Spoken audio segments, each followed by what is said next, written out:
Hey guys, I'm here at the House of Blues, here with the Make Noise to Save a Life, and we're here with the Dollhouse DJs and Joe Bermuda, top DJ as well. It's going to be a great time. Let's go check it out. I mean, this is a great event. It's called Make Noise, and it's basically to raise awareness and money for a group called the Samaritans, which is based out of Boston, and they help prevent teen suicide. Claire, my daughter, and Ashley DeMacy decided that there was a problem with suicide, as we all know, and that it was kind of in the dark, and people weren't talking about it, and this demographic was completely lost. So they decided to have an event where people could get together and dance and make noise and open the dialogue about suicide.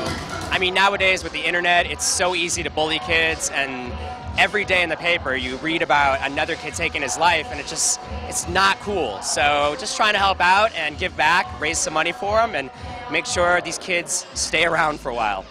We had a great time here tonight. Go to MakeNoiseToSaveALife.org to see further details. This is John Lloyd, Dirty Water TV. Have a great night.